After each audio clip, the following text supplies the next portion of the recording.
Assalamualaikum warahmatullahi wabarakatuh. Waalaikumsalam warahmatullahi wabarakatuh.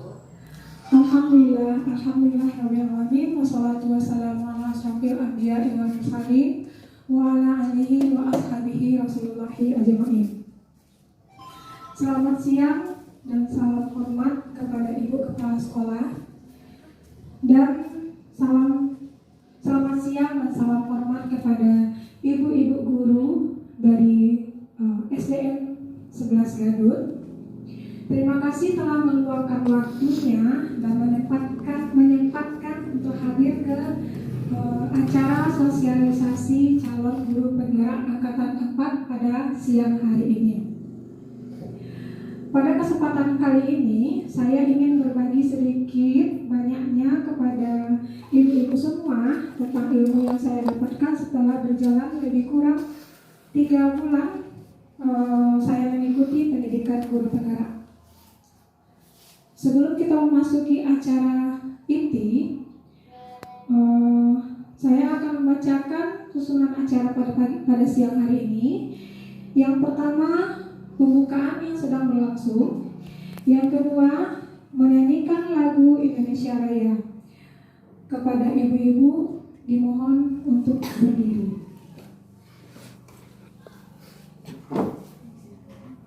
Untuk duduk kembali.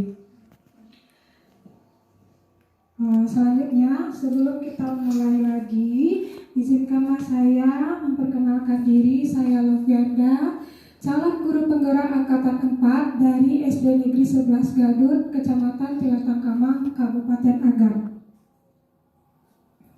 Nah, pada akhir sosialisasi ini, kita akan memahami tentang yang pertama, modul 1.1 dasar-dasar pendidikan Ki Hajar Dewantara, yaitu apa yang menjadi landasan dari pendidikan tersebut berdasarkan dari pemikiran Ki Hajar Dewantara. Yang kedua, yaitu dari modul 1.4 tentang budaya positif. Di sini kita akan memahami tentang nilai-nilai dan kebiasaan-kebiasaan positif yang akan diterapkan di sekolah kita, yang sifatnya itu berpihak kepada siswa, dari siswa, oleh siswa, dan nanti imbasnya adalah kepada sekolah kita. Karena nanti dari budaya positif ini akan menjadi jati diri dari anak itu sendiri dan menjadi jati diri dari sekolah kita. Apa tujuannya dari budaya positif tersebut? Agar siswa kita nantinya setelah mereka dewasa, mereka akan berkembang menjadi pribadi yang kritis, penuh hormat dan berkarakter serta bertanggung jawab. Nah, marilah selanjutnya kita masuk ke yang pertama dulu, modul 1.1 tentang dasar-dasar pendidikan Ki Hajar Dewantara. Sebelum kita masuk ke dasar-dasar pendidikan Ki Hajar Dewantara, marilah kita samakan persepsi kita tentang apa itu pendidikan dan apa itu pengajaran. Ini kata ini sudah sering kan kita dengar, sudah jadi makanan kita sehari-hari ya, Ibu. Ya, cuma di sini banyak yang salah mengartikan antara pendidikan dan pengajaran. Kalau sekarang ditanya menurut Ibu, apakah itu pendidikan dan apakah itu pengajaran?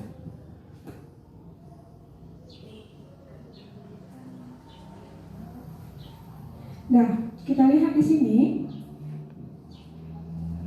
Menurut arti dan pengajarannya, Ki Hajar Dewantara ini membedakan, menurut arti dan tujuannya, Ki Hajar Dewantara membedakan antara pendidikan dan pengajaran. Artinya pendidikan dan pengajaran itu tak sama. Apa perbedaannya? Namun pengajaran tersebut merupakan tetap bagian dari pendidikan. Apa itu pengajaran? Pengajaran itu adalah proses dari pendidikan itu sendiri, yaitu mentransfer ilmu yang bermanfaat, yang berfaedah untuk anak didik kita. Nah, tujuannya agar si anak ini punya bekal saat mereka dewasa nanti. Dan yang sering kita lakukan dalam lokal, yang sering kita berdiri di depan, anak-anak, hari ini kita belajar ini, itu adalah pengajaran. Nah, yang pendidikan itu sendiri bagaimana? Ya, pendidikan itu sendiri adalah menuntun. Menurut Ki Hajar Dewantara, pendidikan tersebut adalah menuntun. Menuntun apa? Ya, pendidikan itu adalah menuntun segala kekuatan kodrat yang sudah ada pada anak. Artinya anak itu mulai dari dia lahir sampai dia sekarang ini, mereka sudah punya kodratnya sendiri, sudah punya potensinya sendiri, sudah punya takdirnya sendiri.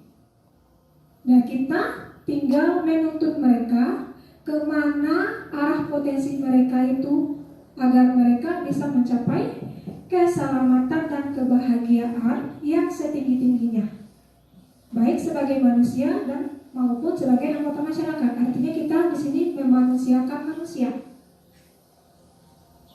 Selanjutnya, yang kita ketahui selama ini, yang menurut persepsi kita sendiri, bahwa anak itu seperti kertas kosong. Tapi sebenarnya menurut dasar dari Ki Hajar Dewantara, bukanlah seperti kertas kosong atau bukan tabula rasa. Karena anak tersebut sebenarnya kalau diibaratkan seperti kertas, mereka sudah punya garis samar-samar. Mereka sudah punya potensi, dari kecil sudah lihat, oh ini anak ini potensinya di bagian ini, anak ini di bagian ini. Jangan paksakan dia untuk bisa mengampu potensi yang lain yang tidak bagiannya dia, bukan kemampuannya dia. Artinya, jadi pendidikan tersebut adalah kita yang sebagai guru ini menuntun mereka. Kita dari garis yang samar-samar tadi, tugas kita adalah, kewajiban kita adalah minimalkan garis-garis yang samar tadi, agar mereka bisa memperbaiki laku mereka menjadi manusia yang seutuhnya. Mereka yang dia tahu, yang mereka lihat hanya seperti ini. Oh, ternyata keliru. Kita luruskan jalan mereka. Potensi mereka bisanya di bidang ini. Kita luruskan mereka di bidang tersebut. Kita kuatkan garis samar-samar yang tadi menjadi garis yang tebal.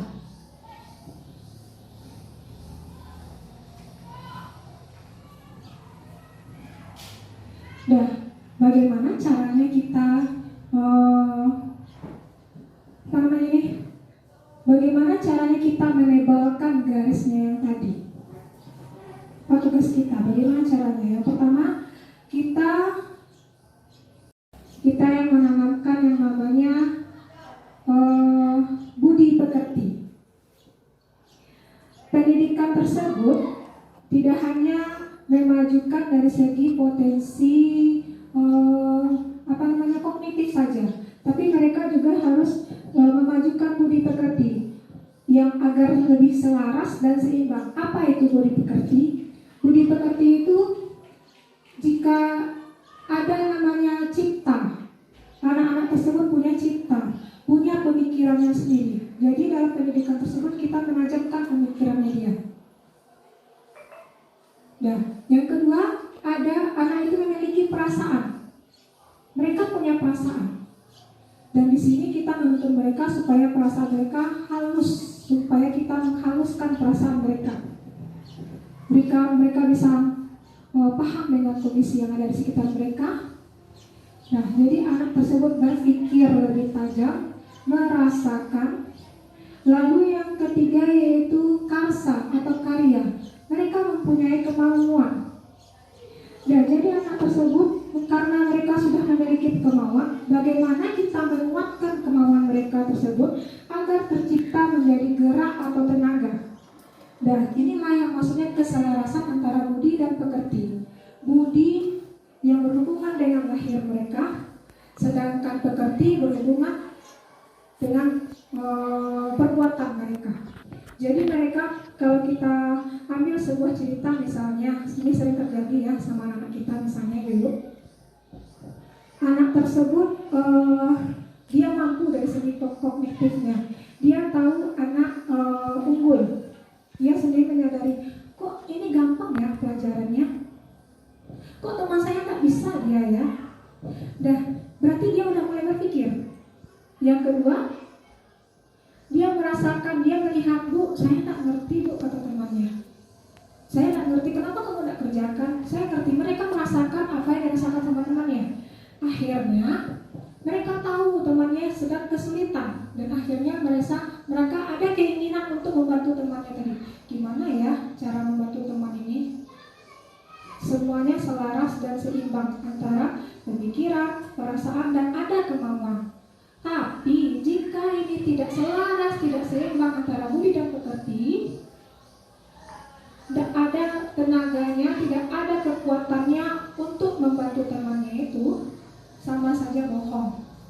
Dari sini juga kita menuntun mereka agar budi pekerti mereka juga seimbang, selaras. Artinya kita motivasi dia supaya dia menjadi pribadi yang lebih peka terhadap lingkungannya dia sendiri. Dan pendidikan dari budi pekerti ini yang paling sering ditemukan anak, yang paling gampang didapatkan anak, paling mudah itu adalah dari keluarga. Mereka, anak-anak itu sifatnya kan mencontoh dari keluarga. Yang kedua, di mana mereka paling sering lingkungannya, di sekolah, mereka akan mencontoh. Nah, yang jadi contohnya itu siapa? Dari keluarga. Dari keluarga, yaitu dari orang tua, ayah dan ibunya. Dan kalau di sekolah, tentu kita orang yang menuntun anak tersebut, pihak yang menuntut anak tersebut. Dan selanjutnya kita hubungkan ke dasar pendidikan. Dan menurut pemikiran Ki Hajar Dewantara bahwa pendidikan tersebut diibaratkan sebagai petani, kewajibannya hampir sama, tanggung jawabnya hampir sama, yaitu sama-sama menuntun. Yang pertama kita lihat pada posisi petani. Petani menuntun tumbuhnya padi. Petani hanya bisa menuntun, tapi tidak bisa mengubah kodratnya padi. Padi dari sejak benih sampai dia menjadi tanaman padi tidak akan bisa berubah menjadi jagung. Jangan berharap petani seperti itu. Artinya petani bisa kok memperbaiki kondisi tanahnya, bisa menyediakan tanah yang subur. Yang kedua, bisa memberikan pupuk dan bisa memberikan sinar matahari. Kasih pupuk yang paling bagus, yang paling unggul. Dikasih air secukupnya, sesuai kebutuhannya dia. Lalu dikasih sinar matahari yang cukup. Kemudian apapun ini udah baik nih, udah bagus nih menuntutnya. Satu lagi, kondisi dari luar udah bagus, kondisi tanahnya udah bagus, pupuk dan airnya, lalu sudah diberi sinar matahari. Lalu apa lagi yang bisa mengganggu tumbuhnya dari padi tersebut? Yaitu dari jamur, dari hama yang mengganggu tumbuh dari tanaman tadi. Dan inilah yang akan dituntut petani, yang akan dibantu petani dalam menyuburkan padi tadi. Kita lihat kondisinya, mana yang menyamakan antara petani dengan guru tadi. Diibaratkan, mana yang mengibaratkan? Kita lihat pada kondisi guru menuntut siswa. Guru bisa saja menyediakan kelas yang baik, media yang bagus, yang menarik, punya tempat ibadah, tempat laboratorium, segala macamnya. Bisa. Kita bisa menyediakan ini. Anak akan tertarik dengan ini. Yang kedua, memberi pupuk dan air. Sama halnya dengan memberi ilmu dan nilai-nilai yang bermanfaat. Kita tunjuki, kita tuntun mereka, ini loh nilai yang baik itu. Secara perilaku kita menuntun mereka dari nilai-nilai ini, ilmu dan nilai-nilai dari perkataan kita, dari perilaku kita, mereka akan mencontoh itu. Selanjutnya, menyinari siswa dengan ajaran agama yang sesuai dengan apa yang mereka anut. Kita di sini kan beragama Islam ya, Ibu. Selanjutnya kita bisa membantu siswa menyelesaikan hambatan-hambatannya. Nah, ini hamba tadi. Hambatan yang mereka hadapi di sekolah, apa pokoknya hambatan yang dihadapi pada dirinya itu, kita bantu untuk menemukan solusinya. Kita bantu, kalau misalnya belajar, kita tuntut dia bagaimana cara supaya dia bisa lebih baik. Lalu menjauhkan mereka dari pengaruh buruk. Apa dampaknya bagi dia jika dia melakukan hal ini? Kita tuntut mereka, kita kasih tahu dia. Dan bagaimana hasil akhirnya? Dan jika petani sudah melakukan tuntunan yang baik tadi, hasilnya adalah benih padi akan tumbuh menjadi padi yang subur.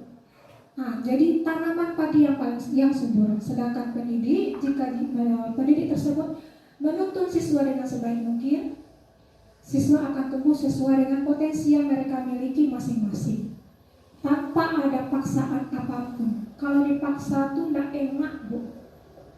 Dia tidak sanggup tuh. Kamu harus bisa matematika, kamu harus bisa IPA. Tidak, di situ bagiannya dia, kita tidak paksa. Kalau diri kita dibawakan ke diri kita, tidak nyaman kan kita. Itu salah satu contohnya. Nah, itu artinya padi tidak akan bisa tumbuh menjadi jagung. Jangan harap petani seperti itu. Sama halnya dengan pendidik, tidak akan pernah bisa merubah kodrat siswa. Selanjutnya, bagaimana pula proses pembelajaran yang mencerminkan dari dasar pendidikan Ki Hajar Dewantara tersebut. Berdasarkan pendidikan atau dasar-dasar pendidikan Ki Hajar Dewantara yang disampaikan tadi, maka pembelajaran seperti apakah yang seharusnya sesuai dengan pemikiran Ki Hajar Dewantara? Yaitu yang pertama, student-centered learning, yaitu pembelajaran yang berpusat pada siswa. Apa maksudnya berpusat pada siswa? Artinya di sini adalah siswa yang paling banyak melakukan kegiatan yang kita sediakan di sekolah tersebut, di lokal tersebut. Kita hanya sebagai fasilitator. Seperti tadi kita menyediakan lokal yang nyaman, kita menyediakan media yang menarik, yang bagus, yang pokoknya bisa menuntun siswa. Lalu sifatnya itu, fokus pembelajaran itu adalah siswa sendiri yang bekerja, siswa sendiri yang melakukan kegiatan tersebut.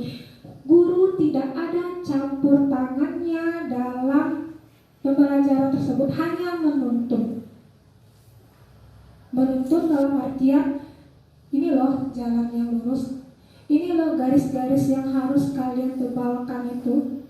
Kalau garisnya itu di jalan yang negatif, jangan kita arahkan dia untuk menebalkan garis yang negatif tadi. Kita arahkan saja di bagian yang positif.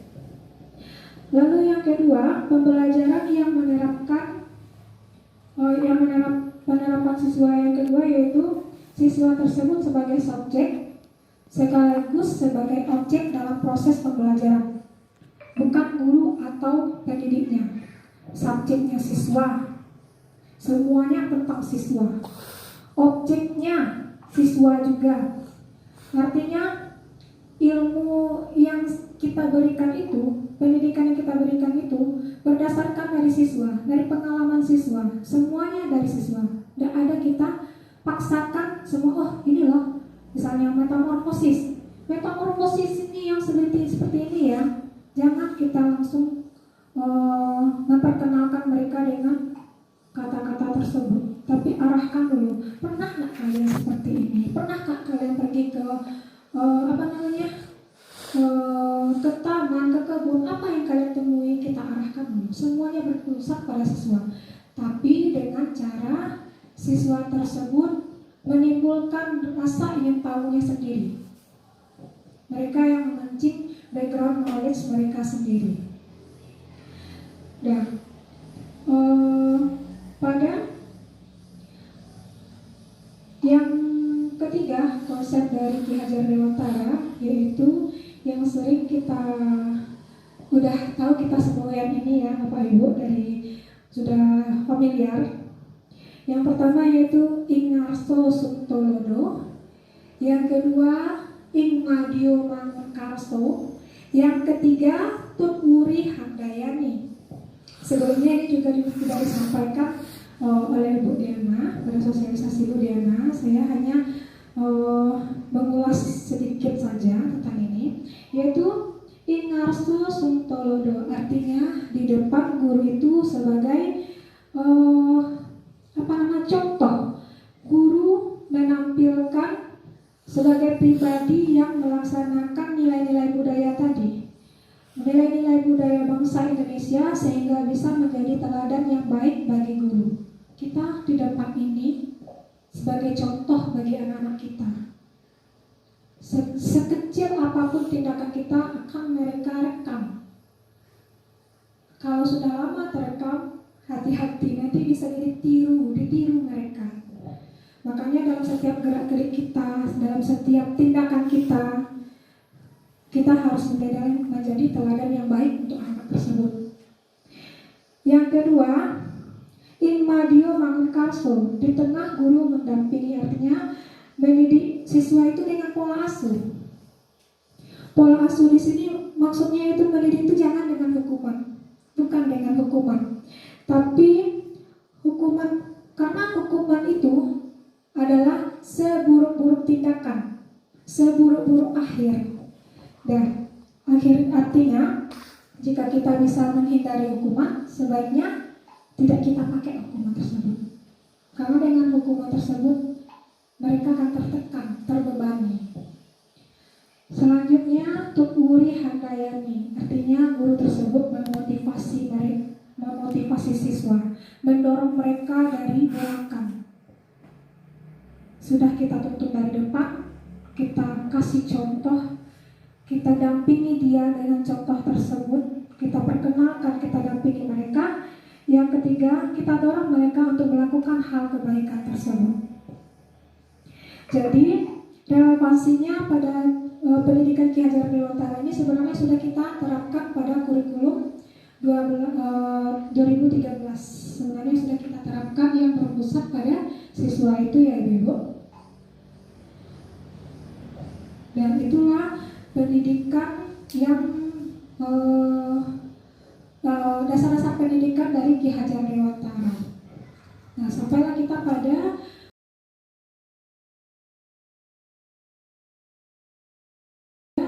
modul 1.4, yaitu tentang budaya positif, ekosistem positif. Bagaimana pula budaya positif itu bisa kita terapkan di sekolah kita. Dan di sini kita lihat, ibu-ibu bisa melihat ada profil pelajar Pancasila.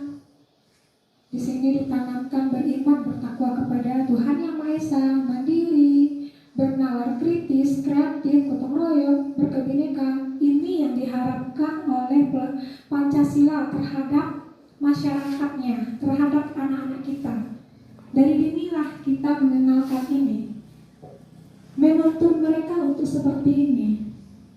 Siapa yang menuntunnya? Kita lihat, inilah guru-guru yang luar biasa, yang hebat, guru-guru SD 11 Gadut.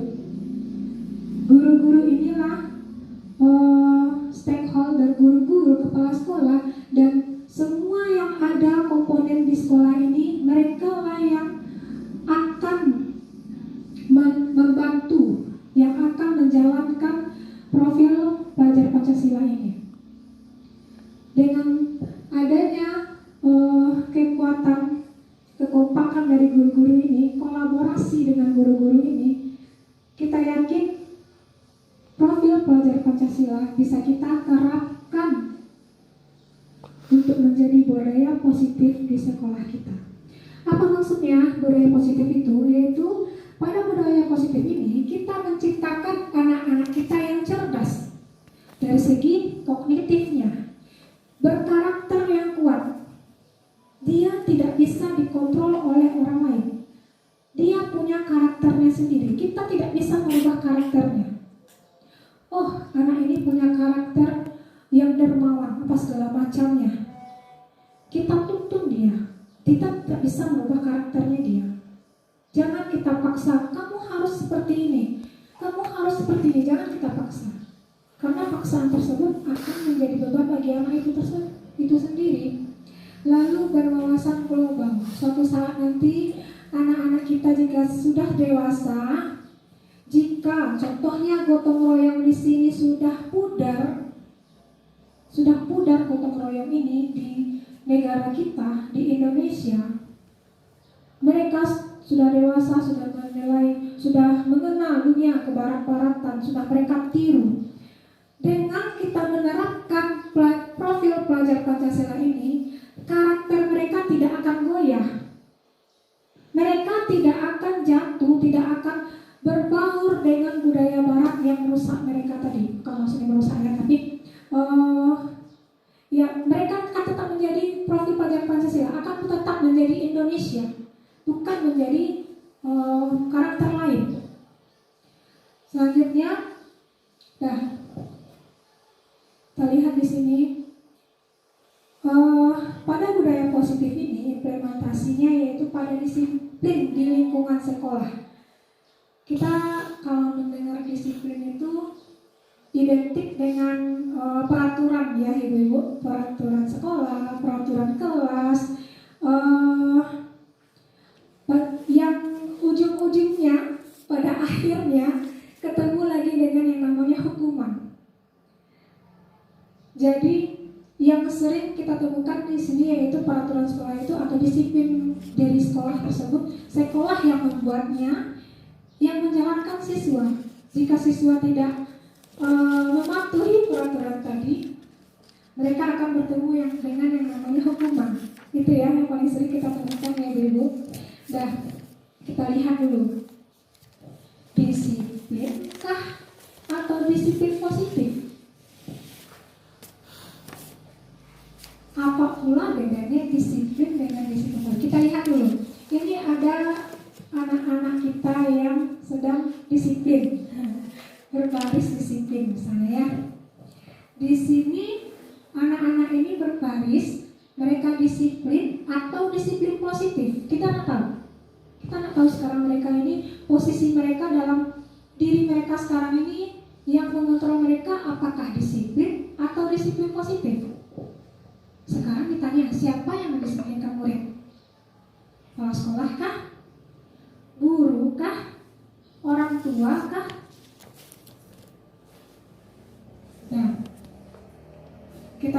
Kita skip dulu pertanyaan ini, kita simpan dulu pertanyaan ini. Nanti akan kita temukan jawabannya. Kita lihat ya, ibu-ibu. Menurut konsep disiplin Ki Hajar Dewantara itu, yaitu disiplin diri atau disiplin positif. Apa maksudnya disiplin positif itu? Disiplin yang paling kuat, yaitu ada pada syarat utamanya untuk menciptakan murid yang merdeka tanpa ada pengaruh siapapun. Merdeka, mereka yang mengontrol diri mereka. Kita tidak bisa mengontrol diri mereka. Disiplin yang dimaksud adalah disiplin diri. Mereka yang punya kesadaran untuk mendisiplinkan mereka sendiri. Nah, itu udah ada jawabannya ya Ibu. Motivasinya yang paling kuat itu adalah motivasi internal, intrinsik. Jadi yang mendisiplinkan ini seharusnya siapa? Iya, siswa itu sendiri. Tanpa kita suruh-suruh, tanpa kita paksa mereka sudah bisa tahu, oh ini loh kebaikannya untuk saya. Ini loh hal positif yang akan terjadi sama saya jika saya ada disiplin positif dalam diri kita, dalam diri saya sendiri. Itu yang ingin kita tanamkan pada diri anak kita. Satu, budaya positif yang pertama yaitu disiplin diri. Kita lanjutkan. Nah ini sedikit ulasan tentang disiplin.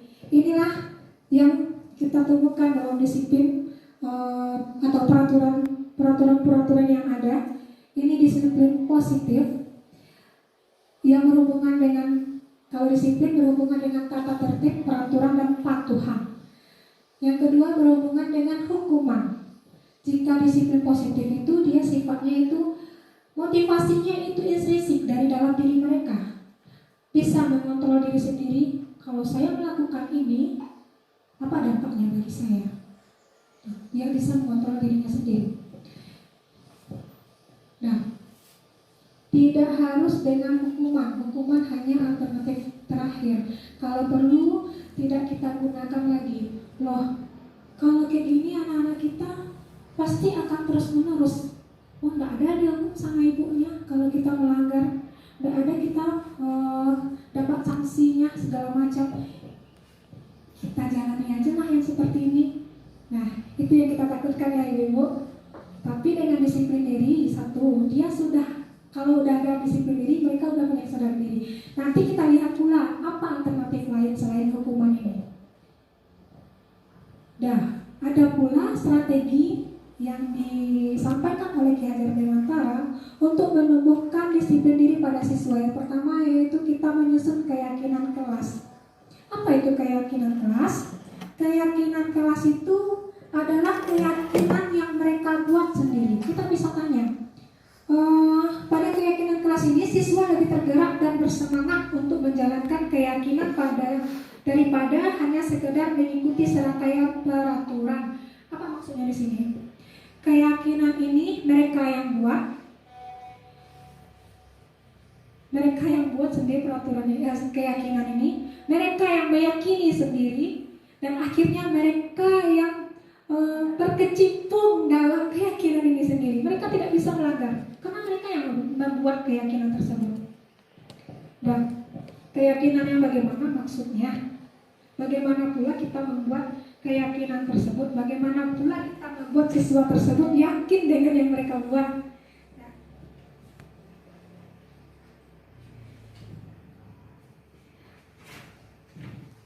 Nah, keyakinan kelas ini maksudnya adalah kita bisa menanyakan kepada siswa bagaimana pula kita membuat keyakinan kelas ini. Kita mengajak siswa tersebut terlibat dalam penyusunan keyakinan ini. Kita tanya, kalian ingin nggak punya kelas yang ideal? Yang ideal yang bagaimana, Bu? Yang ideal yang nyaman menurut kalian, yang membuat kalian bersemangat di dalam lokal, yang menjadikan kalian itu lebih aktif. Mau nggak kalian menciptakan kelas yang ideal tersebut? Pasti jawaban mereka mau Bu. Mereka yang paling semangat. Sekarang kita serahkan kepada mereka. Silakan kamu buat keyakinan kalian sendiri. Bagaimana kondisi kelas kita yang paling nyaman menurut kamu? Karena di kelas ini kamu yang akan menggunakannya, kamu yang mengeksplor ruangan ini, kamu yang punya semuanya, milik kamu. Gimana caranya? Apa yang kamu inginkan? Oh Bu, saya ingin nanti di kelas saya menjadi lebih semangat Bu. Saya mau nanti kalau ada sampah dalam lokal tuh saya nggak mau lihat sampahnya. Gimana caranya? Mereka buat sendiri keyakinan tersebut. Dan nanti seandainya mereka lupa mungkin untuk pelaksanaan dari keyakinan ini, pasti ada kondisi mereka akan lupa atau tidak sengaja melanggar keyakinan tadi. Kita yang tinggal serahkan kepada siswanya, loh kemarin yang buat keyakinan kan kamu, ibu hanya sebagai ya ibu menyetujui ini loh keyakinan yang kamu buat. Sekarang kamu yang menjalankan. Bagaimana menurut kamu dengan kondisi sekarang? Kamu yang menemukan, berarti siswa tersebut lah yang menemukan solusinya. Mereka lah yang memecahkan sendiri. Selanjutnya, dalam menyusun keyakinan kelas tersebut, ini caranya kita membuatnya ya, ibu-ibu. Keyakinan kelas tidak banyak dan mudah dipahami bagi siswa kita, mudah diingat oleh warga kelas. Nanti kita akan menerapkannya untuk semua tiap-tiap kelas yang ada di sekolah kita. Keyakinan kelas tersebut berupa pernyataan yang secara umum. Lalu pernyataan keyakinan kelas tersebut berbentuk positif. Keyakinan kelas itu dibuat bersama melalui curah pendapat. Kita ajak mereka berpendapat, biarkan mereka mengeluarkan pendapat mereka sendiri. Dan setiap anggota kelas tersebut, misalnya ini contoh keyakinan kelas yang pertama, setiap anggota kelas perlu belajar, misalnya contohnya. Ada contoh lain? Ya ini keyakinan kelas, antara kesepakatan kelas dan antara peraturan kelas dengan kesepakatan kelas. Datang tepat waktu, mengucapkan salam, itu adalah peraturan yang sifatnya memaksa. Sedangkan kesepakatan kelas, mereka yang menyusun kami guru dan murid yang saling menyayangi. Kami murid dan guru yang saling menyayangi. Artinya di sini mereka ingin kita memberikan kasih sayang pada mereka. Tidak marah-marah ya Bu, katanya. Bu, jangan marah-marah ya Bu. Kalau saya salah, jangan marah-marah ya Bu. Kalau saya tidak tahu, kasih tahu saya ya Bu. Tapi jangan pakai emosi. Itu maksudnya. Yang kedua, kami murid yang semangat belajar. Artinya mereka tanpa kita paksa, ayo kita semuanya berdiri. Mereka dengan kesadaran sendiri mereka akan semangat. Tentunya dengan kembali lagi pada pemupukkan kita tadi, bagaimana kita menciptakan kelas yang nyaman yang menyenangkan bagi siswa. Berhubungan juga dengan kita, karena mereka itu adalah bagian dari kelas kita juga. Lalu kami murid yang peduli dengan teman-teman. Artinya apa? Yang suka usil sama teman, kita kembalikan lagi dengan ini. Yang suka buat temannya menangis, kita kembalikan lagi. Kita kan udah punya keyakinan kelas. Kita saling menyayangi, kita saling peduli. Kalau ada teman yang sakit, kita bantu bawa ke UKS, misalnya seperti itu. Nah, itulah kesepakatan kelas tadi. Selanjutnya strategi kedua yaitu memahami posisi kontrol guru. Kita tinjau kembali ya Ibu-ibu, apa disiplin dalam kelas sudah berpusat pada siswa atau masih atau belum? Apakah mereka sudah merdeka? Apakah mereka sudah mandiri? Merdeka di sini maksudnya apakah kita juga yang mengontrol mereka lagi? Atau mereka sudah punya motivasi intrinsik sendiri dalam keyakinan dalam mendisiplinkan diri mereka? Nah, kita lihat lagi ke dalamnya. Di sini kita akan mengetahui posisi kita sebagai guru. Apakah kita sebagai penghukum? Apakah kita ini seorang guru yang penghukum? Kamu harus patuhi peraturan saya. Awas kalau tidak patuhi peraturan, nanti saya hukum kamu. Kamu salah terus ya, ganggu teman terus ya, kamu ibu hukum. Itu tipe penghukum. Ini adalah tipe yang paling rendah. Posisinya paling rendah sebenarnya, tidak kuat. Lalu posisi yang kedua maksudnya membuat orang merasa bersalah. Ini walaupun kita suaranya tidak lantang, walaupun dengan lemah lembut, tapi menusuk ke dalam dirinya si siswa itu. Nah, kalau kamu seperti ini, gimana kira-kira orang tua kita, perasaan orang tua kita? Gimana perasaan orang tua kamu kalau kamu melihat, kalau tahu kamu seperti ini? Itu yang saya pun pribadi juga sering ya melakukan yang kedua ini. Mudah-mudahan nantinya bisa diperbaiki ke depannya. Lalu posisi sebagai teman. Misalnya saya guru kelas 4 ketemu anak kelas 4 yang terlambat. Udahlah, kamu masuk aja, nggak apa-apa, kali ini memaafkan. Itu posisi sebagai teman. Karena kita menghindari hukuman tadi kan, misalnya. Lalu posisi sebagai monitor. Nah, kamu tahu nggak peraturannya apa? Kamu tahu nggak peraturan sekolah apa? Apa yang kamu lakukan ini baik nggak untuk teman kamu? Nah, itu posisi kontrol. Kita bertanya kembali kepada anak tersebut. Lalu pada posisi manajer. Nah, karena tadi berawal sudah dari keyakinan kelas, berarti kita kembalikan kepada siswa. Mereka yang melakukan kekeliruan, kita kembalikan kepada kepada mereka. Kita kan udah buat keyakinan kelas, kamu sudah punya keyakinan kelas kan? Sudah meyakinkan, sudah punya keyakinan sendiri di dalam kelas. Bagaimana kita menciptakan kelas yang ideal tadi? Kalau kita bawakan ke sekolah, kita sudah punya keyakinan sekolah kita kan? Apa keyakinan sekolah kita? Nah, kalau kamu sudah seperti ini, apa solusinya? Apa jalan keluarnya? Bagaimana baiknya? Kita ajak mereka mencari solusi dari kekeliruan yang mereka lakukan tersebut.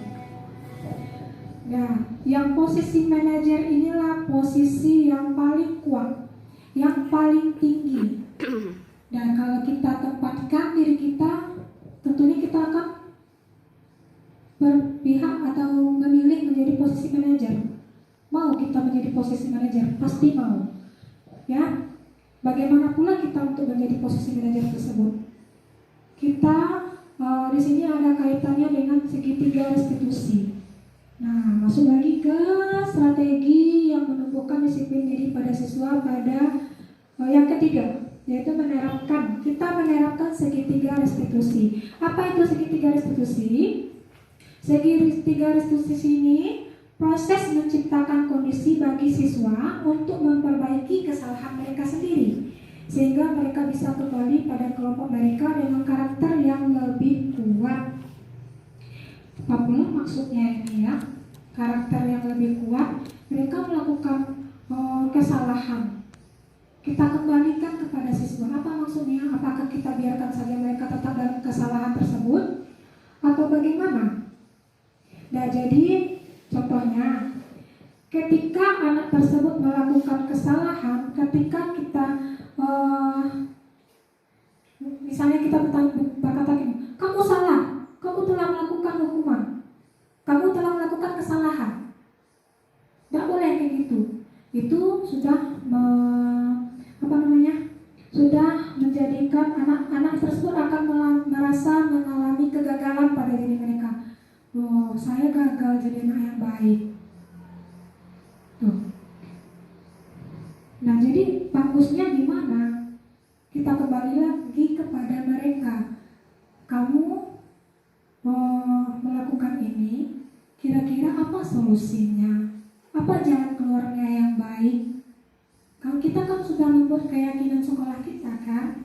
Ya, Bu.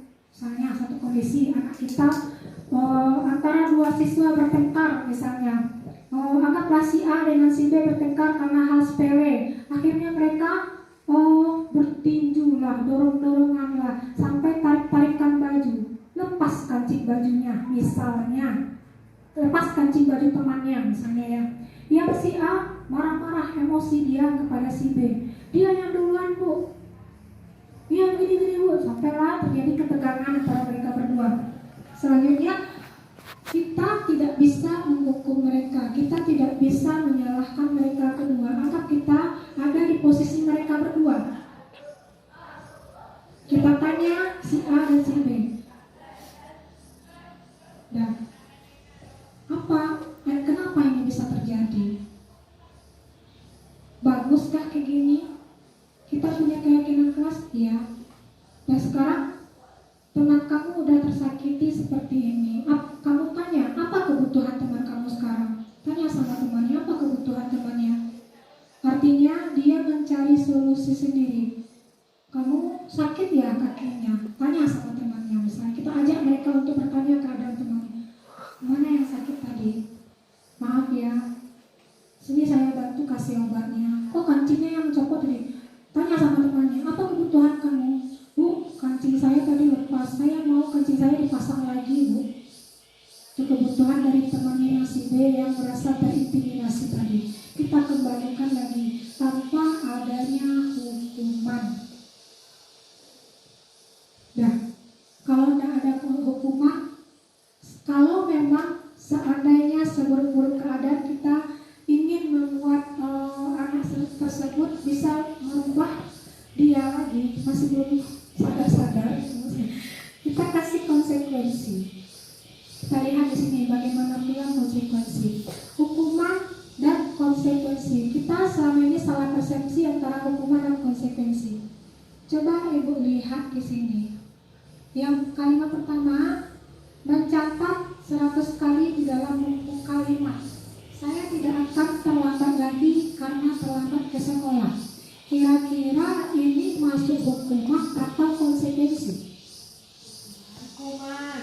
Hukuman, karena dia terlambat. Jalan keluarnya bukan menulis 100 kali kalimat saya terlambat. Jalan keluarnya apa? Kita cari solusinya. Apa jalan keluarnya? Kita kembalikan ke keyakinan sekolah kita tadi, keyakinan yang mereka buat tadi. Jadi kita tak paksa lagi. Nah, lalu yang kedua, lari mengelilingi lapangan basket karena terlambat hadir di sekolah. Ini termasuk ke dalam hukuman. Ya. Yang ketiga, push up 15 kali karena tidak menggunakan masker. Berhubungan kah tidak pakai masker dengan terlambat tidak menggunakan masker dengan push up? Tidak berhubungan. Tidak ada hubungannya pada ini. Masker untuk kesehatan. Push up untuk apa? Jadi jalan keluarnya apa? Belilah masker satu. Jalan keluarnya belilah masker satu. Sediakanlah masker dalam tas kamu. Misalnya gitu ya. Menggantikan tugas teman yang telah dicoret. Ini dia coret-coret, ganti kertas temannya. Itu konsekuensi sesuai dengan apa kesalahan yang mereka buat, apa kekeliruan yang mereka buat, dengan jalan keluarnya, dengan solusinya harus berhubungan. Kalau kertasnya yang dicoret, masa ya temannya minta maaf aja? Seharusnya kan kita ganti, minta dia pertanggungjawabannya. Disinilah anak itu belajar untuk bertanggung jawab. Nah, untuk selanjutnya ini juga seperti itu, membersihkan tumpahan air di meja. Airnya tertumpah, disuruh membersihkan kembali. Ini termasuk adalah konsekuensi. Apa bedanya hukuman dengan konsekuensi?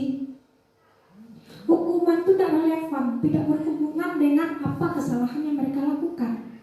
Satu, hukuman itu diakibatkan oleh peraturan yang memaksa, peraturan yang bukan mereka inginkan, bukan mereka yang membuat peraturan tersebut. Lalu konsekuensi, apa itu konsekuensi? Konsekuensi mereka sudah tahu, mereka kalau sudah berkeyakinan seperti ini, kira-kira apa ya jadinya kalau misalnya saya melanggar yang ini tadi. Itu konsekuensinya mereka sesuai dengan tanggung jawab yang sebenar-benarnya. Nah, ini tadi posisi kontrol kita ya Ibu. Nah, hanya sampai di situ yang bisa saya sungguhkan untuk Ibu. Mungkin ada rasa-rasa yang sedikit menjanggal, maka ibu-ibu ada yang ingin bertanya, mungkin ada yang ragu kah itu Bu Nana nyampaikan ini tadi apa maksudnya itu ya, bisa dikuatkan kembali. Mungkin ibu ada yang bertanya Ibu.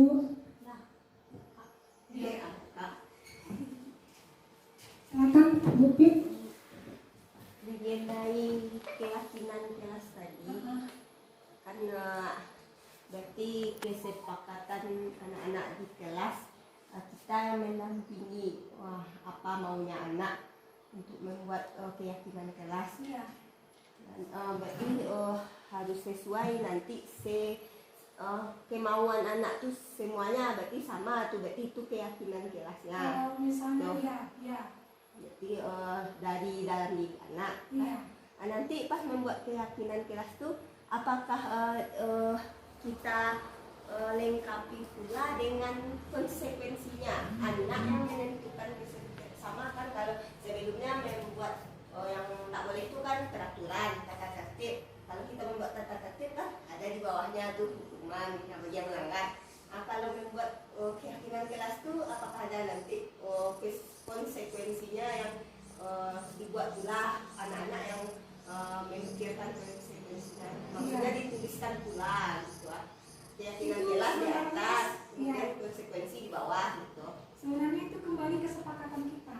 Kalau kita sudah membuat keyakinan, tentu kita sama-sama juga sudah tahu konsekuensinya. Harus kita membuat kita berjanji nih ya, kalau ada tempat tertentu di mana kita yang membuat mau kita buat ataupun tidak, tapi sebagus-bagusnya kita buat. Dan tidak jelaskan kita membuat keyakinan kelas itu, Tapi dilengkapi dengan karena kita baru mungkin ya, konsekuensinya kita buat ya, supaya kita mengingat apa dampaknya kalau kita melanggar, apa dampaknya kalau kita sama-sama membuat kekeliruan dari tindakan ini. Kalau awal-awalnya bisa kita menanamkan seperti itu karena kita baru. Nanti setelah menjadi kebiasaan, konsekuensi tersebut akan menjadi darah daging bagi mereka. Mereka akan mau melakukan konsekuensi tersebut. Tergantung pada kita bagaimana kita mengelola dalam lokal kita itu sendiri, termasuk ke dalam sekolah. Makanya kolaborasi dari ibu itu sangat dibutuhkan. Kerjasama kita sangat dibutuhkan karena sama-sama bertanggung jawab dalam menuntun anak kita. Ibu ya, ya sama mungkin terima kasih atas partisipasinya. Ada lagi ibu yang lain ibu kepala? Ibu kepala panjang. Harus dirapatkan permotan dulu. Iya, mata bersama. Iya, boleh. Nah, jika tidak ada lagi yang menjangkau dalam hati kita, marilah kita sama-sama kita tutup acara ini. Terima kasih banyak sudah mendengarkan ocehan-ocehan dari Bu Nanda. Sedikit ilmunya mudah-mudahan bermanfaat dan bisa kita terapkan sebagai keyakinan dan budaya positif, bisa menjadi diterapkan sebagai jati diri kita di sekolah kita. Mudah-mudahan ada perubahan untuk sekolah